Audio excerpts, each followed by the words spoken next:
Les déchets, on en parle de plus en plus. Pourquoi? Parce que leur quantité explose. C'est bien sûr parallèle à la croissance démographique, mais c'est aussi lié au changement des modes de consommation. Par exemple, on utilise plus d'emballages. On a calculé en Inde que sur une période de 15 ans, les déchets ménagers vont être multipliés par 4. Dans les pays en développement, les municipalités ont du mal à faire face parce qu'elles manquent de moyens. Résultat, les décharges sauvages se multiplient. Cela entraîne pollution et maladies. C'est pourquoi il est impératif et urgent de prendre à bras le corps la question du traitement des déchets ménagers.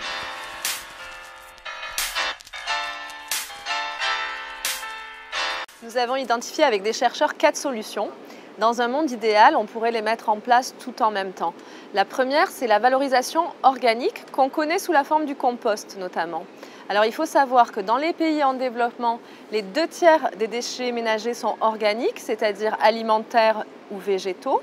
Si on les transforme en compost, on réduit significativement le volume des déchets à traiter et on réduit aussi les émissions de gaz à effet de serre qui sont produites par la décomposition des ordures. Et enfin, parce qu'on peut utiliser le compost dans l'agriculture, ça limite le recours aux engrais chimiques, donc c'est plutôt bon pour l'environnement. Néanmoins, cette solution, elle est complexe à mettre en œuvre parce qu'elle impose un tri minutieux. C'est un processus coûteux, donc il faudrait des subventions publiques. Et par ailleurs, idéalement, il faut une proximité entre les lieux de production des déchets organiques et leurs lieux d'utilisation pour réduire les coûts des transports. La deuxième solution, c'est le recyclage. C'est surtout intéressant pour les déchets dits secs, donc papier, carton, plastique et métaux. Il faut savoir que dans les pays en développement, c'est déjà très bien fait parce qu'il existe toute une économie du réemploi et de la transformation des matériaux. Mais ici, le challenge, c'est de préserver la rentabilité du modèle et les emplois. En effet, ce secteur emploie de très nombreux travailleurs, mais avec des salaires bas, dans des conditions parfois dangereuses.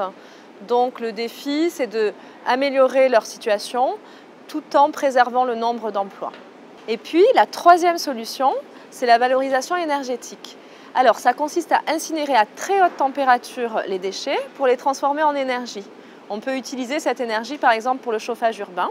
Donc, ça limite le recours aux hydrocarbures, ce qui est favorable au climat. Cependant, c'est complexe à mettre en œuvre parce que ça impose une grande maîtrise technologique et des coûts de fonctionnement très élevés. La quatrième solution, c'est la meilleure, c'est ce qu'on appelle la réduction à la source.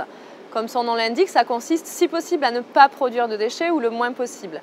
Par exemple, en interdisant les sacs plastiques dans les supermarchés ou en limitant la quantité d'emballage.